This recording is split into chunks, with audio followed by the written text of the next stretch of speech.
When they finally opened the door, the first thing that reached them wasn't my voice. It was the smell. Old urine soaked into the carpet, mold climbing the corners of the walls, and something heavier than that. Neglect that had been sitting in the air for months. I was lying on a narrow bed pushed against the far wall of a converted garage, the kind of space never meant for a person to live in. The light flickered above me, a single bulb buzzing weakly, and for a moment I didn't understand why strangers were standing there, staring at me like I was something forgotten. One of them covered his mouth. Another whispered my name, slowly, as if saying it too loud might break me. I tried to answer, but my throat was dry, my lips cracked, and all that came out was a sound I barely recognized as my own. I remember thinking even then, how strange it was that it took this long for anyone to notice. The television was still on inside the house. I could hear it through the thin door. Wheel of Fortune playing at its usual hour. The world had continued normally just a few feet away, while I stayed locked behind that door. When the paramedic knelt beside me, he asked how long I'd been there. I didn't know how to answer. Time had stopped meaning anything. If you follow real stories like this, subscribe now. Now let me tell you how it all began. My name is Helen Margaret Thompson. I am 82 years old. Before all of this, I lived a quiet life in a small suburban neighborhood outside a mid-sized American city. The kind of place where people waved from their driveways and knew which trash can belonged to which house. I worked as an elementary school teacher for 35 years, the kind who stayed late to grade papers and kept a jar of peppermints on her desk for nervous students. I married my husband, Richard, when I was 24. He worked in insurance, wore reading glasses he was always misplacing, and used to read the newspaper out loud every morning at the kitchen table. We raised 2 children in that house. I packed lunches, baked apple pies every Sunday, and volunteered at the church down the street. Even after Richard passed away 10 years ago now, I stayed there alone. I liked the familiarity. His quilt was still folded at the foot of the bed. His mug was still in the cabinet. Every evening at 7 p.m. I watched Wheel of Fortune, and on Tuesdays I played bridge with neighbors who'd known me for decades. I wasn't lonely then. I was older, yes, slower in some ways, but still myself. The changes didn't come all at once. They never do. First, it was my balance. Then my hands started shaking when I held my coffee. My doctor mentioned arthritis, mentioned being careful on the stairs. I started forgetting small things, where I'd left my keys, whether I'd taken my medication. My daughter Karen noticed before I did. She lived 2 hours away, visited when she could. My son Michael lived even farther. He had moved out of state years earlier for work, always promising he'd come back more often once things settled. They both loved me, I believe that.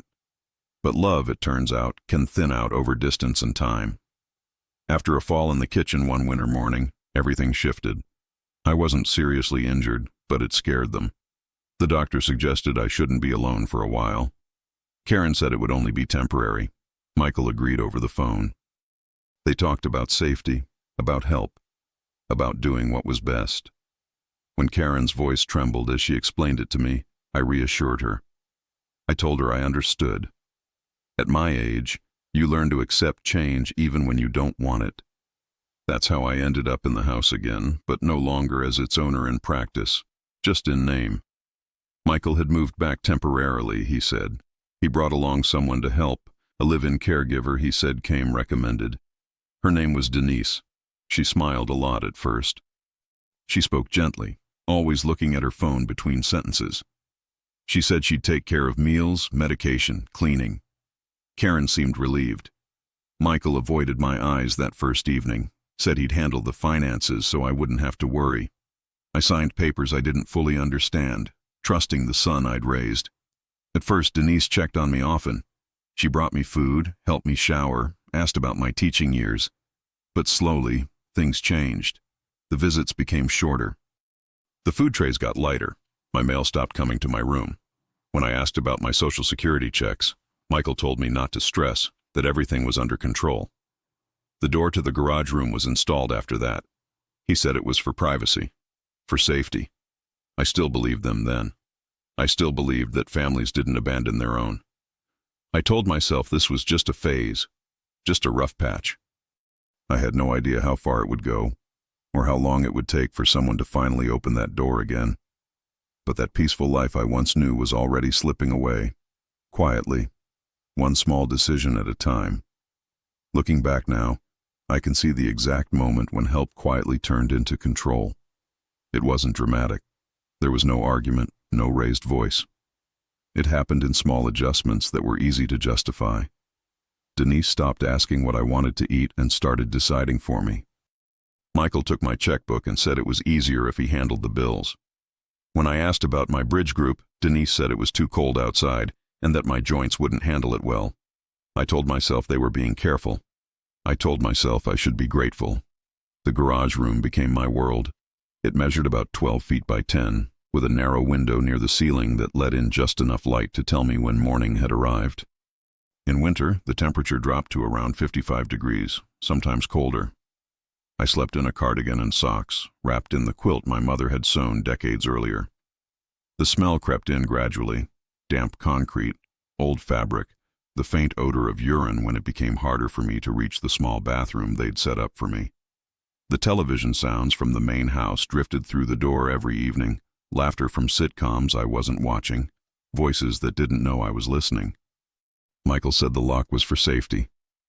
Just until things stabilize, he told me. Denise stood behind him, arms crossed, nodding. Karen called less often. When she did, Michael stayed close, sometimes taking the phone to help explain things. I could hear him pacing while I spoke, his voice calm, rehearsed. I learned quickly which questions made him impatient. I stopped asking most of them. My body began to change faster than I expected. I lost weight, from around 140 pounds down to just under 100. My clothes hung loose, my wedding ring slipped off my finger one morning and rolled under the bed. Denise said we'd look for it later. We never did. I developed sores on my back and hips from staying in bed too long. When I complained of pain, she said the doctor had warned about discomfort at my age. She told Michael I was confused. I heard her say it once, through the door. She keeps thinking she needs things, Denise said. It's the dementia starting. That word followed me after that. Dementia. It became an explanation for everything. If I protested, I was confused. If I cried, I was emotional. If I asked to see Karen, I was fixated. Michael repeated it to anyone who questioned him. The primary care physician's visits became rare, then stopped altogether. I didn't see bank statements anymore. I didn't know where my Social Security checks went. I only knew that the refrigerator in the main house stayed full, while my meals became smaller and colder. Days blurred together. Denise developed routines that worked for her, not for me. She came in the morning, handed me pills without explanation, left a plate on the chair. Sometimes she forgot the water. I learned to sip slowly, to make it last. The smell in the room worsened as my strength faded. The sound of footsteps in the hallway became something I listened for constantly. Not because I expected help, but because it reminded me I wasn't completely alone in the world. I thought often about my past then, about the classroom, the chalk dust on my fingers, the children who had once needed me. I remembered Richard's laugh, the way he'd squeeze my hand during evening walks. Those memories felt safer than the present. They were proof that I hadn't always been this invisible. On particularly hard days, I whispered those memories out loud, just to hear my own voice. The isolation deepened when my mail stopped entirely. No church bulletins, no cards, no bank letters. I asked Denise about it. She said Michael was taking care of it. When I asked Michael, he sighed heavily, told me I was worrying over nothing. His patience was thinning. His visits became shorter. Sometimes he didn't come into the garage at all, just spoke through the door. I tried once to call Karen myself. The phone had been moved. Denise said it was misplaced. I never saw it again. I realized then how carefully my world had been narrowed. There was the bed, the door, the small window, and my thoughts. Everything else belonged to them. 8 months passed like that. From early spring into late fall. I marked time by the temperature shifts, by the way the light through the window changed. My body weakened, but my mind stayed painfully clear. I knew something was wrong. I knew this wasn't care, but knowing and changing it were two very different things. What I didn't know was that someone outside that locked door was beginning to notice small details that didn't make sense. Details that would soon unravel everything Michael and Denise had built. The first time I tried to ask for help, my own voice startled me. It came out thinner than I expected, as if it had to fight its way through layers of dust before reaching the air. Denise was standing near the door, scrolling on her phone when I said her name. She didn't look up. I said it again, louder, and felt my chest tighten from the effort. When she finally turned toward me, her face showed irritation, not concern. I told her I was cold. She glanced toward the thermostat mounted outside the room and said it was already set high enough. Then she stepped out, closing the door behind her, the lock clicking softly. That sound stayed with me. The click marked the boundary of my life. From that moment on, I began noticing patterns I had tried not to see before. Meals arrived later each day, sometimes not until evening. On a few days, they didn't arrive at all. When food did appear, it was often cold and noticeably smaller than before, things that demanded more strength to chew than I had left. Dry meatloaf, plain bread without butter, vegetables straight from a can. Gelatin cups stayed unopened because my hands shook too much to peel the lid. I watched my body change, pound by pound, as if I were slowly fading. Michael stopped pretending this arrangement was temporary. When he spoke to me now, his voice carried impatience rather than reassurance. He reminded me often how expensive care was. He talked about paperwork, legal responsibility, and how much pressure he was under. He used phrases like, "You don't want to be a burden," and "This is what's best for everyone." I recognized those words. I had heard parents use them on frightened children who didn't understand why choices were being made for them. I never imagined hearing them directed at me. Isolation sharpened my senses in ways I hadn't known were possible. I could tell who was home by the rhythm of footsteps. I knew Denise's mood by how hard she shut the door. I learned the television schedule downstairs without ever seeing the screen. Jeopardy meant early evening. Wheel of Fortune meant the day was almost over. The late-night news meant I had likely missed dinner again. Sometimes I heard laughter from the kitchen, silverware clinking, conversations flowing easily without me. I lay still, listening, wondering how close people could be while remaining completely unaware of my existence. My body protested in ways I could no longer ignore. The sores on my back and hips worsened, burning constantly and flaring sharply whenever I shifted my weight. I asked to see a doctor more than once. Denise told Michael I was exaggerating. Michael told me the primary care physician said rest was best. I never heard the doctor's voice. I never saw a report. Pills continued to appear, different colors and shapes, handed to me without explanation. Some made me drowsy. Others blurred the edges of my thoughts. I began to fear they were meant to keep me compliant rather than well. I tried again to reach out, this time through the small window near the ceiling. One afternoon when the sun was high and the street unusually quiet, I pressed my face close to the glass and tapped gently. A neighbor walked by, someone I recognized from years of waving hello across driveways. I called out, but my voice didn't carry. The glass was too thick, the window too high. The neighbor passed without looking up. I slid back onto the bed, exhausted, embarrassed by the effort. Denise noticed my attempts. The next day she moved a tall metal shelf in front of the window and said it was for storage. The light dimmed further. The air grew heavier, stale and unmoving. I felt smaller, as if the room itself were tightening around me. I began speaking less. Saving energy became instinctive. My thoughts turned inward, looping through memories to keep myself anchored to who I had been. I thought often about my classroom then, about children who trusted me to protect them, about the advice I once gave parents to notice changes, to listen when something felt wrong. The irony pressed on me. I wondered how many times Karen had asked Michael if everything was all right and accepted his answers because questioning him felt harder. I wondered how many people assumed I was being cared for simply because someone said I was. Time behaved strangely. Some days vanished without a trace. Others dragged endlessly. My strength faded. but my awareness sharpened painfully. I understood now that this wasn't neglect born of ignorance. This was control shaped by convenience. I was being managed, not cared for. That realization frightened me, but it also brought clarity. I knew then that if nothing changed, my body might not last much longer. At night, when the house finally went quiet, fear settled heavily in my chest. I listened to my own breathing and wondered if anyone would notice if it stopped.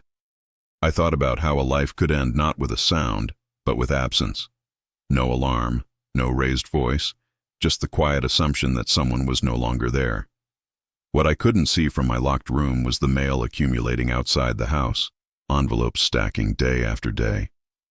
I didn't hear the delivery driver pause one morning, frowning at the sight. I didn't know concern had begun forming beyond those walls. But it had, quietly, and soon it would no longer be possible to ignore. There were moments when I stopped trying to measure time altogether. Morning and night blended into the same dim shade, broken only by the sound of the door opening or closing. I no longer expected conversation. When Denise entered the room, she performed her tasks quickly, efficiently, as if I were an item on a checklist. She avoided my eyes. I began to understand that being ignored required less effort than being cruel, and in some ways, it hurt more. Michael's visits became rare and brief. When he did come, he stood near the door, never fully stepping inside. His body language said everything his words avoided. He spoke about finances, about stress, about how complicated everything had become. He never asked how I felt. Once, when I tried to tell him I was afraid, he cut me off gently and said, "You're just tired." That sentence followed me long after he left, echoing in the quiet. The room itself started to feel hostile. The air was colder at night, sometimes dipping into the low 50s, seeping into my bones no matter how tightly I wrapped myself in blankets. The smell of damp concrete mixed with my own unwashed skin. I became acutely aware of every discomfort, every ache, every reminder that my body was failing faster than it should have. I wondered if this was how people disappeared. Not suddenly, but piece by piece. Somewhere beneath the fear and exhaustion, a quiet certainty began to take shape. This situation could not exist forever without consequences. Patterns leave traces. Silence raises questions. I didn't know who would notice or when, but I felt it approaching like a distant storm. And when that door finally opened again, it would not be Denise or Michael standing there. It would be someone who had not agreed to look away. By the time winter returned, I no longer thought of the garage room as temporary. It had become a place where days were contained, reduced to a narrow cycle of waiting, listening, and enduring. The door stayed locked almost constantly now. Denise no longer pretended it was for safety. She simply said it was easier this way. Easier for her, easier for Michael, easier for everyone except me. I stopped asking questions because the answers never changed. My routine shrank further. I woke when the cold became unbearable, usually before dawn, my breath visible in the dim air. The small space hovered around 52 degrees most mornings. I stayed in bed because standing made me dizzy. When Denise came in, she didn't greet me. She checked the bed quickly, adjusted nothing, and left food on the chair without comment. Sometimes it sat there untouched for hours because lifting my arms felt impossible. The smell in the room deepened, a mix of damp concrete, old fabric, and my own neglected body. Pain became my constant companion. The sores on my back split open despite my efforts to shift positions. My hips ached relentlessly. I felt the sharp sting of dehydration, the dull fog of hunger. When I tried to tell Denise I needed help, she told me I had already eaten. When I insisted, she said I was confused. That word again, confused. It excused everything. Michael stopped coming into the room altogether. When he did speak to me, it was through the door. His voice sounded distant, as if he were already elsewhere. He talked about paperwork, about needing signatures I couldn't see. He said my accounts were complicated, that managing my Social Security checks required effort. I asked what I had signed months earlier. He said not to worry. He said everything was legal. I realized then that the isolation was deliberate. Karen's calls never came through anymore. The phone was gone, my mail intercepted. I no longer knew what day it was. Holidays passed unnoticed except for the distant sounds of celebration inside the house. Laughter, music, clinking glasses. Once I heard someone say my name casually, as if I were a topic already settled. Fear settled into my body differently during that period. It wasn't sharp panic anymore. It was something heavier, slower, a certainty that this could continue until there was nothing left of me to neglect. I began to imagine my body being found later, smaller than it should have been, lighter than the person I once was.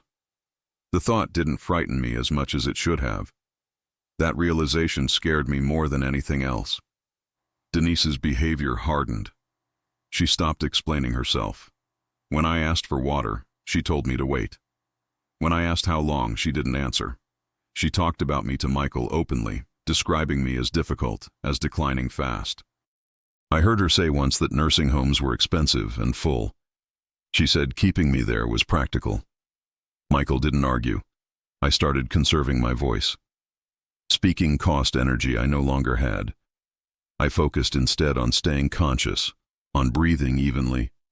I pressed my fingers against the quilt my mother had made, tracing the familiar stitching. It was one of the last physical reminders of a life where I had been loved without condition. At night, when the house quieted, I whispered memories to myself so they wouldn't disappear. My body continued to fail. I could feel it. My weight dropped further. Standing became impossible without help that never came. When I soiled the bed, the shame burned hotter than the pain. Denise cleaned it hours later, irritated, muttering about inconvenience.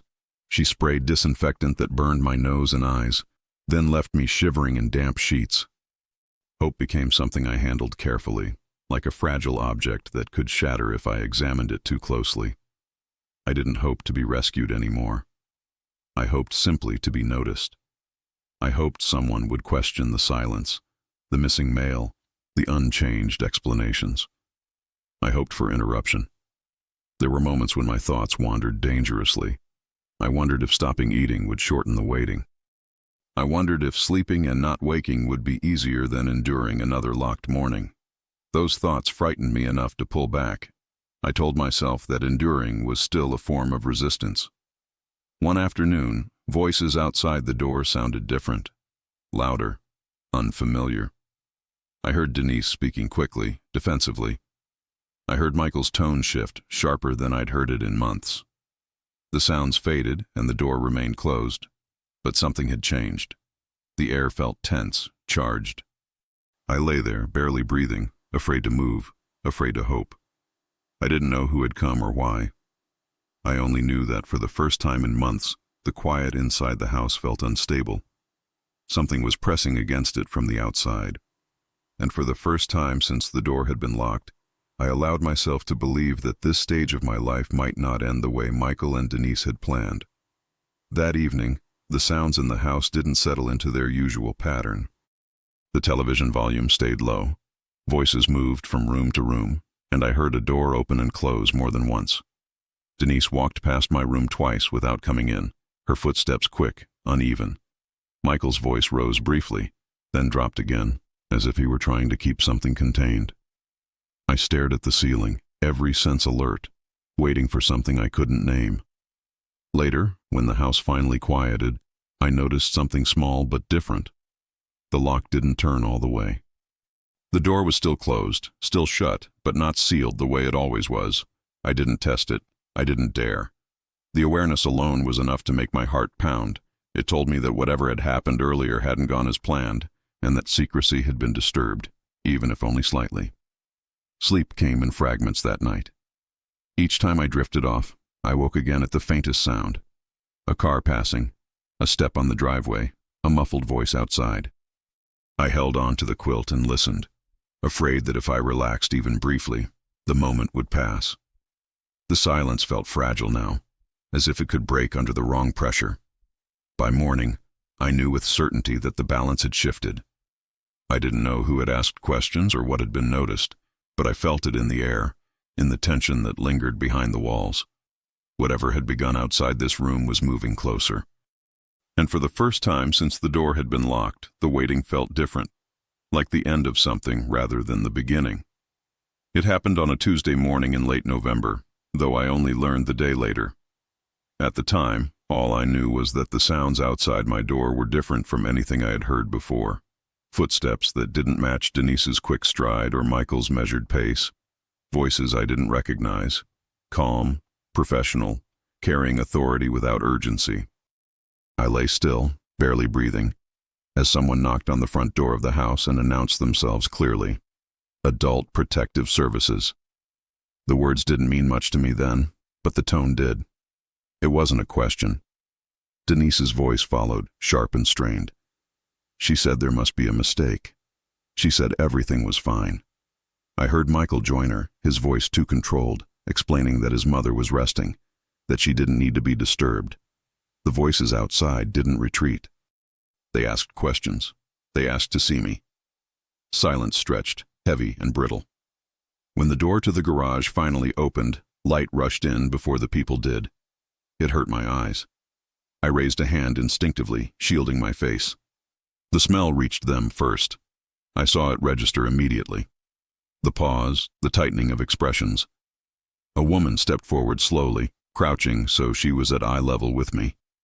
She said my name gently, clearly, as if anchoring me to the moment. "Helen Margaret Thompson," she said. "We're here to help you." I tried to answer, but my throat was too dry. My lips trembled. The woman reached for my hand, hesitated, then took it carefully. I felt the warmth of her skin, solid and real. She asked how long I'd been there. I didn't know how to answer. Months, I thought. A lifetime. I whispered what I could. She nodded, her jaw tightening, and signaled to someone behind her. Paramedics followed quickly. One of them knelt beside the bed, speaking softly, explaining every movement before touching me. They checked my pulse, my blood pressure, my temperature. One of them said quietly that I was severely dehydrated. Another noted my weight aloud, disbelief evident in his voice. 92 pounds. I heard someone inhale sharply. They lifted the quilt gently and saw the sores. No one tried to hide their reactions. Denise stood in the doorway, arms crossed, saying I'd refused food, that I was difficult, that she'd done her best. Michael hovered behind her, pale, repeating that he had power of attorney, that he'd been managing everything responsibly. The APS worker asked to see the documents. Michael hesitated. That hesitation was enough.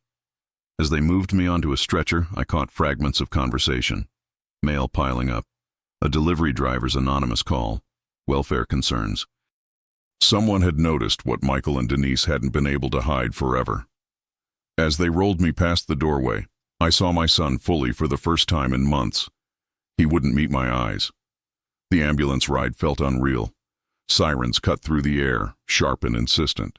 A paramedic held my hand, asked me simple questions to keep me alert. I answered what I could. My thoughts drifted, then snapped back with each bump in the road. I remember thinking how strange it was to be moving again, to feel the world passing by.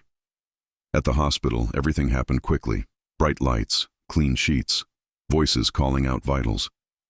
I was rushed through the emergency room and admitted to the ICU. Doctors spoke in low tones about malnutrition, pressure ulcers, electrolyte imbalance. Someone said the words elder neglect clearly, without hesitation. I felt tears slide into my hairline, not from pain, but from relief. Someone had finally said it out loud. Karen arrived hours later. I recognized her voice before I saw her face. When she took my hand, her grip tightened hard, as if she were afraid I might disappear. She cried openly, apologizing over and over. I didn't have the strength to speak much, but I squeezed her fingers, letting her know I was still there. Investigators came later that day. They asked gentle questions, careful not to overwhelm me. They took photographs. They documented everything. They spoke to the doctors, to the nurses, to Karen. I watched it all as if from a distance, exhausted but strangely calm.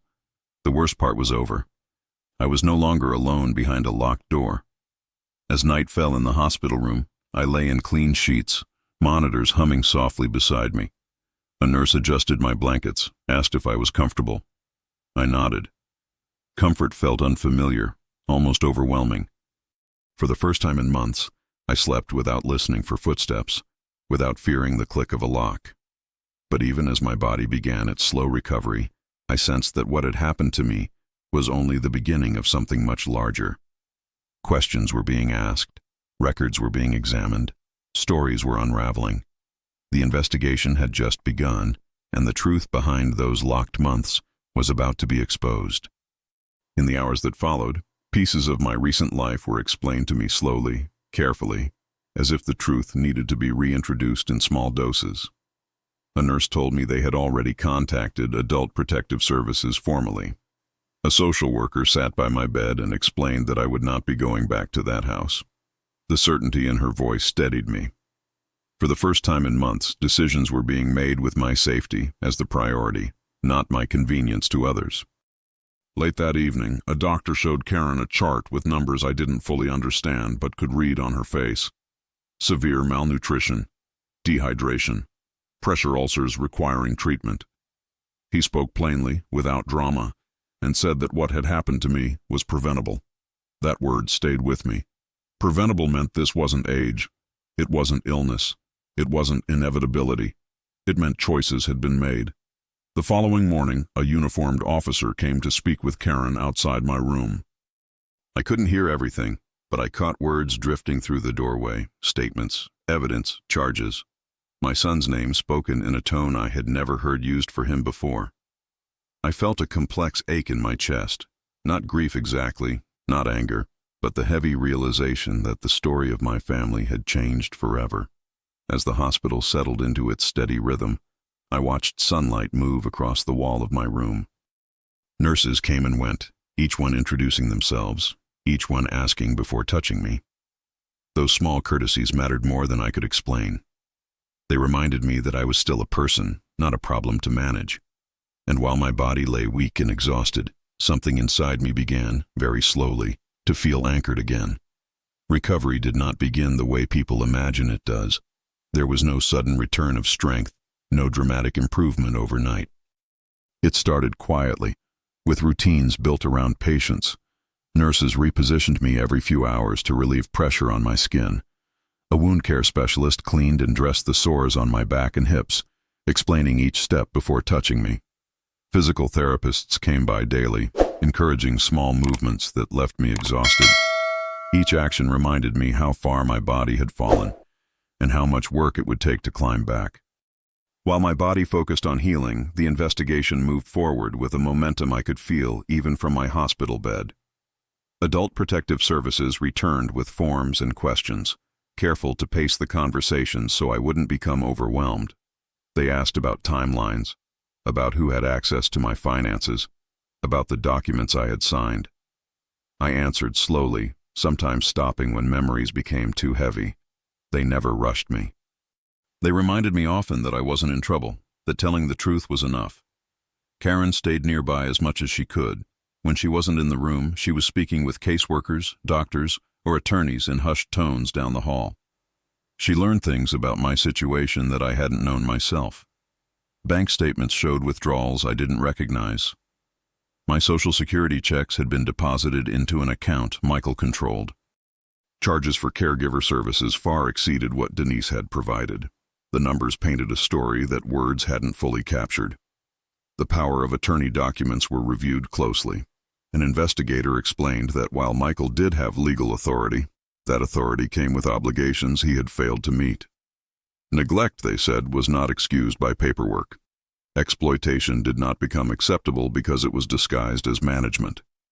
Hearing that brought an unexpected wave of relief. The system, imperfect as it was, could still recognize the difference between care and control. Detectives from the local police department came next. They introduced themselves, removed their hats, and spoke plainly. They documented my condition with photographs and medical reports. They asked Denise to provide her version of events separately. They asked Michael to do the same. I wasn't present for those conversations, but I learned later that the stories didn't align. Small inconsistencies grew into significant contradictions. The picture that emerged was no longer ambiguous. As days passed, the hospital became a place of cautious stability. My weight increased slowly. My hydration improved. I began short sessions of physical therapy, standing with assistance for seconds at a time. Each success felt fragile, but real. The nurses celebrated small victories quietly, as if they understood that making too much of them might feel overwhelming. Their calm confidence helped me trust the process. Emotionally, the weight was heavier. I thought often about Michael, about the child he had been, the adult he had become. The questions circled endlessly. When had things changed? Had I missed warning signs, or had I chosen not to see them? The investigators told me these thoughts were common. Abuse, they explained, often grew in the shadow of familiarity. It thrived on trust. A social worker began planning my next steps. Returning to that house was not an option. Karen offered to take me in temporarily, but my medical needs were too complex. The recommendation was an assisted living facility with skilled nursing care. The idea frightened me at first. I had always associated such places with loss of independence. But the alternative, I now understood, was far worse. Safety had to come first. Court proceedings moved quietly but steadily. Charges were filed for felony elder abuse and neglect, as well as financial exploitation. Bail was discussed. Denise was barred from providing caregiving services pending investigation. Michael's access to my accounts was frozen. Hearing those decisions relayed to me felt surreal. These were consequences unfolding in real time, the result of months of silence finally interrupted. Karen struggled with guilt. She apologized repeatedly for not seeing what was happening sooner. I told her the truth as gently as I could. Distance creates blind spots. Trust makes them deeper. Responsibility did not rest on her shoulders alone. Saying that aloud helped both of us breathe easier. As my strength returned in small increments, my sense of self followed. I began reading again. Short passages at first. A nurse brought me a crossword puzzle. I completed it slowly, savoring the effort. These ordinary acts felt extraordinary after months of confinement. They reminded me that recovery wasn't only physical. It was reclaiming pieces of myself that had been set aside. One afternoon, an APS worker asked how I felt about the investigation continuing. I surprised myself by answering clearly. I wanted accountability, not out of anger, but out of necessity. What happened to me, I said, should not be allowed to disappear into paperwork. It mattered that it was named, documented, and addressed. She nodded, understanding. By the end of the second week, plans were finalized.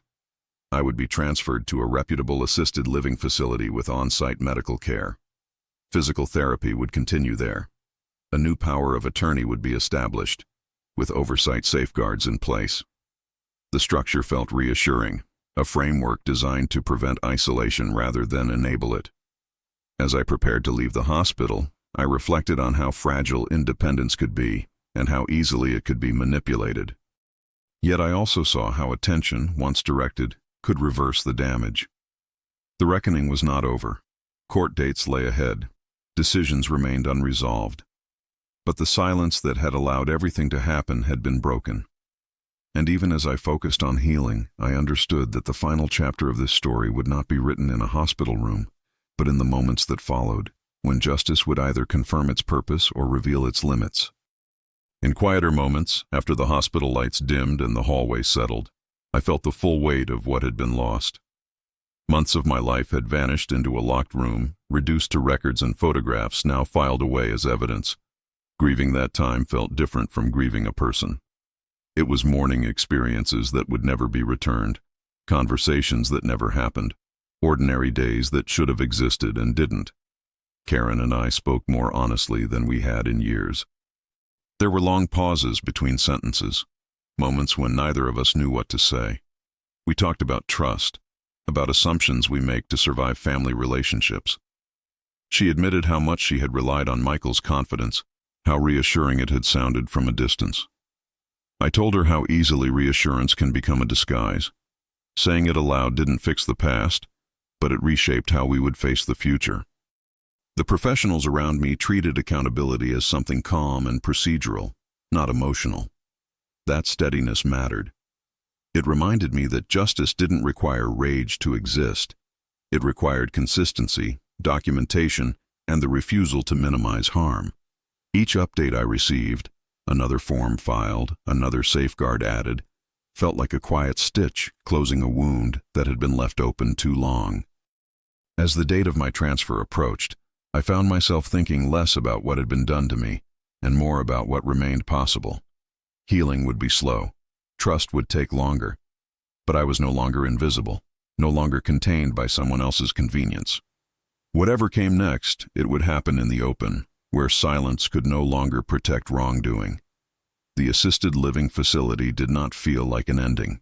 It felt like a pause where my life could breathe again. The building was modest, nothing luxurious, but it was warm, predictable, and respectful. Staff members knocked before entering. They called me by my name, not by my room number or diagnosis. They explained what they were doing and waited for my consent. Those small, deliberate gestures restored something essential that had been taken from me without my noticing when it happened. My room overlooked a courtyard where residents gathered in the mornings. Some walked slowly, others sat quietly, wrapped in sweaters, watching the day begin. The temperature stayed around 70 degrees, and I slept through the night without waking in fear for the first time in months. Physical therapy continued, carefully paced. Each step forward felt earned, not forced. My body was weaker than it once had been, but it was no longer being punished for that weakness. The legal process moved forward without drama, just persistence. Investigators followed procedures. Attorneys reviewed documents. Medical records, photographs, and financial statements were compiled into evidence. Michael was formally charged with felony elder abuse, neglect, and financial exploitation. Denise faced charges related to neglect and was prohibited from working as a caregiver while the case proceeded. Hearing those words spoken calmly, officially, grounded the truth of what had happened. It was no longer a private family failure. It was recognized harm. I did not attend every hearing. My attorney explained the details afterward, choosing language that respected my age without diminishing my understanding. Michael entered a plea agreement that included incarceration and restitution. Denise pleaded guilty to a lesser charge and received probation under strict conditions. The outcomes did not bring satisfaction or relief in the way people imagine justice does. They brought acknowledgement. They confirmed that what happened mattered enough to be named. Karen remained present throughout it all. Our relationship shifted, deepened, and changed shape. There were conversations we had avoided for years, now spoken carefully and honestly. She carried guilt that was not entirely hers. I carried grief that did not need explanation. We learned how distance can distort reality and how trust can silence questions that should be asked sooner. We did not try to restore what had been lost. We built something new instead. Daily life slowly resumed. Mornings began with routine rather than anxiety. I chose when to participate and when to rest. I watched Wheel of Fortune again, smiling at how comforting familiarity could be. I joined a bridge table once a week, my hands still unsteady, my mind sharper than it had been in months. Ordinary choices felt extraordinary after a period when none had been mine to make. What stayed with me most was not anger, but clarity. Abuse did not arrive as cruelty. It arrived as convenience. It hid behind reasonable explanations and quiet control. It relied on assumptions people make about aging, about confusion, about family responsibility. I understood now how easily those assumptions could be weaponized. The absence of obvious violence had allowed neglect to grow unnoticed. I thought often about others who might still be living inside similar silences. Not all locked doors are physical. Some are built from paperwork, from authority misplaced, from trust misused. Some people disappear while still being seen every day. Someone cooks for them. Someone speaks for them. Someone decides for them. And that can be enough to erase them slowly. Recovery did not erase the past. Certain sounds still made my body tense. Certain silences felt heavier than others. But those reactions no longer frightened me. They reminded me that awareness is not weakness. It is memory protecting itself. I learned to listen to my body again, to my instincts, to the quiet signals I had once ignored. I was no longer invisible. I was no longer contained by someone else's convenience. Decisions about my life were discussed with me, not around me. That distinction mattered more than comfort. It restored dignity in ways I had not known I needed. Justice did not return the months I lost. It did not repair every fracture inside my family. But it interrupted a pattern that could have continued until there was nothing left of me to protect. It drew a line where silence had been. That mattered. If you appreciate real stories like this that expose what many prefer to ignore, please like this content, subscribe to the channel, and leave a comment telling me where you're listening from. It helps these stories reach more people. And who knows, maybe interrupt other silences. I am still here. I am healing. And my story, once hidden behind a locked door, now exists where it can no longer be dismissed or forgotten. If this story stirred something uncomfortable in you, that discomfort matters. Situations like mine rarely announce themselves clearly. They hide in routines, in explanations that sound reasonable, in silences that last too long. If you notice an older person becoming withdrawn, losing weight rapidly, missing appointments, or being spoken for instead of listened to, pause. Those details are often the first signals that something is wrong. If you know or suspect abuse, neglect, or financial exploitation of an elderly person, reaching out can change the course of a life. In the United States, confidential help is available. You can contact the Elder Care Locator at 1-800-677-1996 to be connected with local support services. If fraud or financial abuse is involved, the National Elder Fraud Hotline at 1-833-372-8311 can provide guidance and assistance. In urgent or dangerous situations, calling 911 is the fastest way to protect someone who may not be able to protect themselves. These calls are not acts of betrayal. They are acts of attention. They interrupt harm that often depends on being ignored. What saved me was not strength or luck. It was someone who noticed and chose not to look away. If you are that person for someone else, your decision may feel small in the moment. It is not. It can mean the difference between a door that stays locked and one that finally opens.